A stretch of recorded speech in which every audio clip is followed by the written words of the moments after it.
let's go here. George Soros starts the Center for American Progress with John Podesta. John Podesta's Center for American Progress selects the Obama transition team. Okay. Soros buys $900 million in gasoline-powered bras. Then, in a completely unrelated story, BP has their oil spill. But wait a minute. Who's this guy? John Podesta? John Podesta is the guy who does all the lobbying for BP?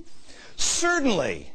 I'm sorry, Tony Podesta, certainly no relation to John Podesta other than their brothers. We'll have to come back to that one later in the show. So then, Center for American Progress starts to make Obama policy. This one, we'll show you, laid out by Bloomberg and the Wall Street Journal. One of the policies, cap and trade, which goes right to Crime Inc. and all of the Obama friends with the climate exchange in Chicago. That's weird. Then Obama suspends the deep water drilling at 1,500 meters. He says, hey, that's dangerous. 1,500 meters, that's crazy. Petrobras is drilling at 2,777 meters. Obama knows it and loans $2 billion to Petrobras. Last stop, Petrobras shareholders get rich. Oh my gosh, we're back at the beginning. Shareholder, Petrobras getting rich. You getting screwed. You see how this works? Don't you feel better inside? The American president is out looking for you. This administration is crippling the American competitors of Petrobras right now. The biggest winner in this oil spill and all of these things is Petrobras. Mind you, this is a multi-billion-dollar company that rakes in tens of billions of dollars in profit each and every year. Why would we loan Petrobras $2 billion? Why would we be loaning and investing in another country's offshore drilling while banning ours? A lot of questions. Good thing we have another 43 minutes. Circle of Crime keeps going around. Next.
So could these high prices help us?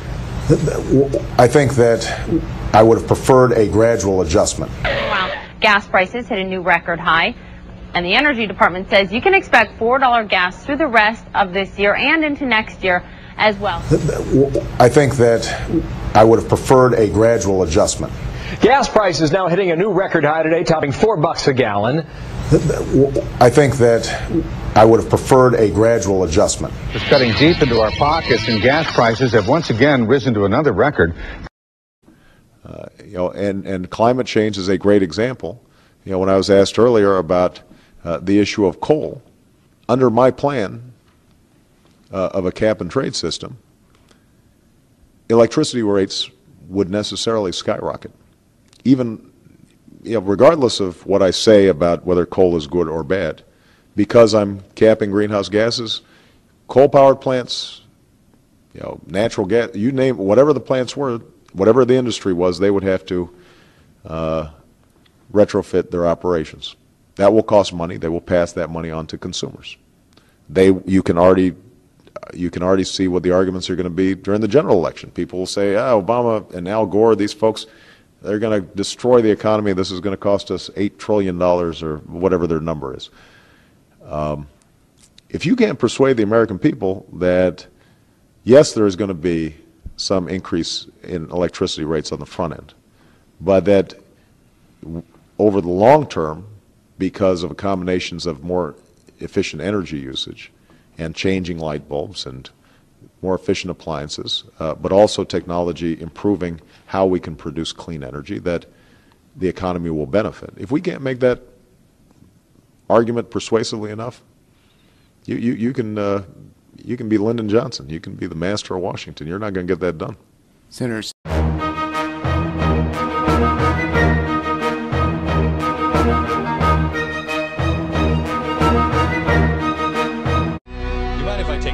Because we got a lot of work to do, and it's boiling in this city. And the nice thing about New York at this time of year, it doesn't smell like vomit or urine at all. The Overton window, I want to tell you about this real quick. Out in bookstores everywhere. I wrote this book for people that, they're really, really close. You almost have them, but they need a story to go along with it. That's The Overton Window. It's a thriller for summer. Read it. It's the last 20 pages or so are just the things that are in it that are true, that will boggle your mind. Available everywhere and at glennbeck.com/books. Okay. We're showing you the circle of deception in the Obama administration and the BP oil spill. It really is Crime Inc. This is a circle that is absolutely amazing. It's probably one of the bigger crimes, and no one in the media doesn't seem to care. I mean, I think that's the biggest crime. Nobody in the media seems to want to put a full day's work in. I'm sure it's just another one of the president's bad luck circumstances. Sure. Looks bad.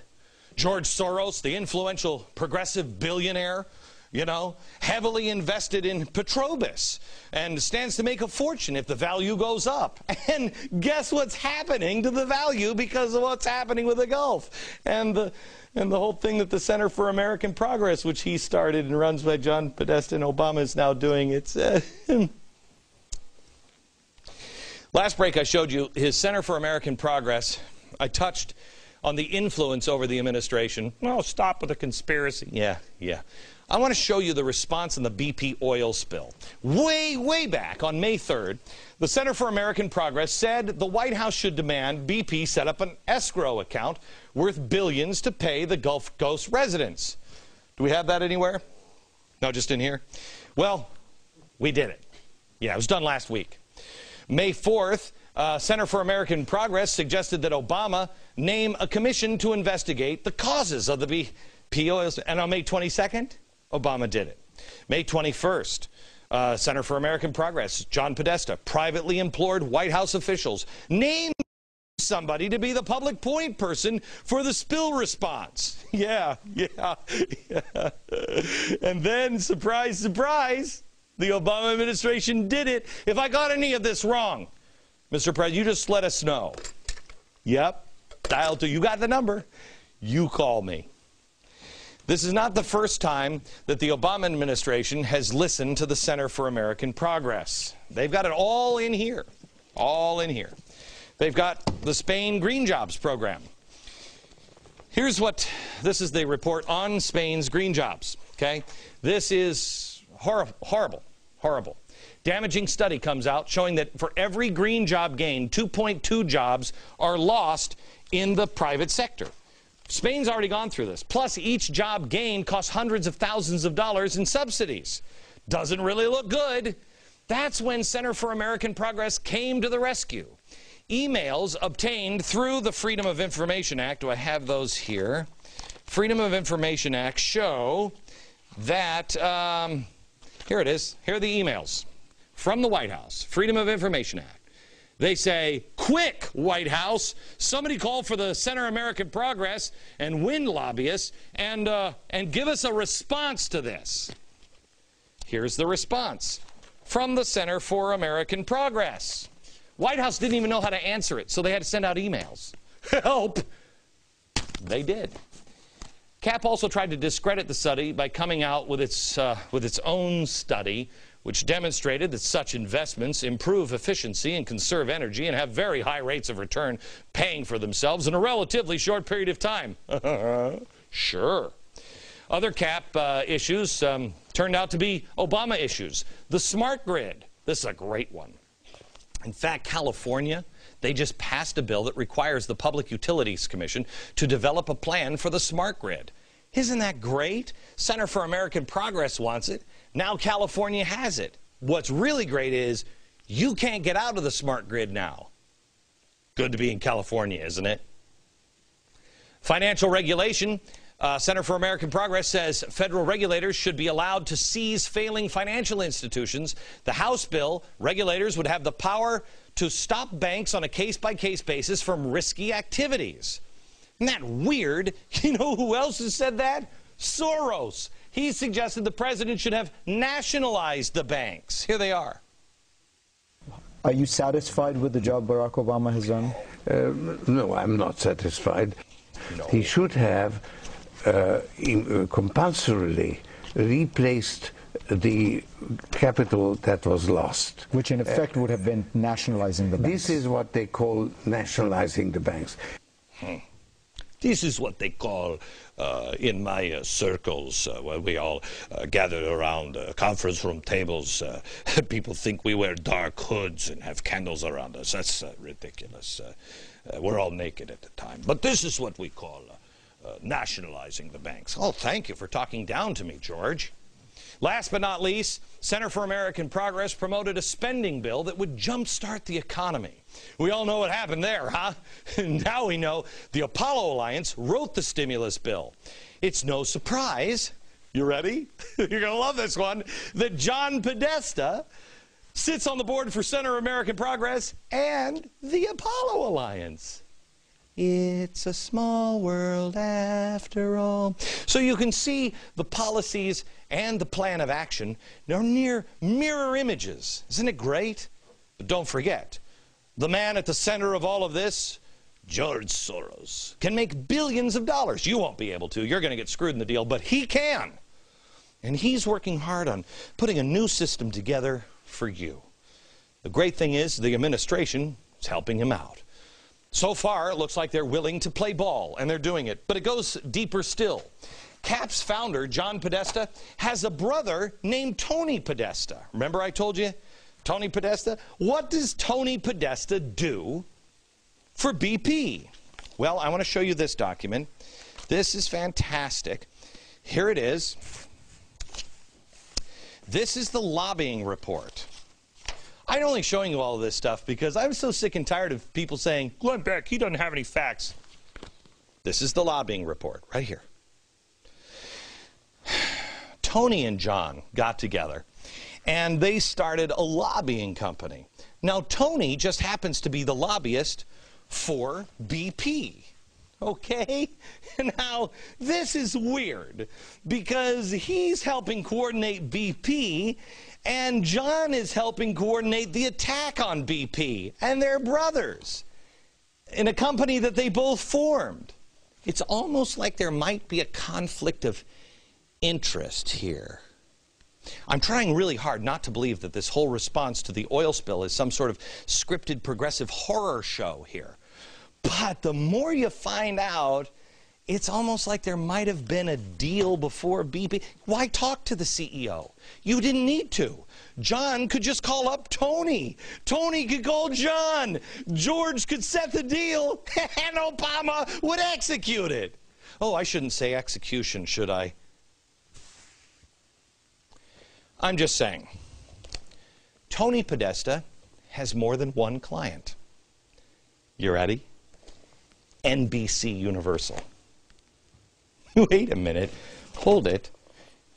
Who owns NBC Universal? GE. Wait a minute. Wait a minute. This is starting to make sense. Who owns the smart grid technology that I just told you about in California? GE. Isn't that weird?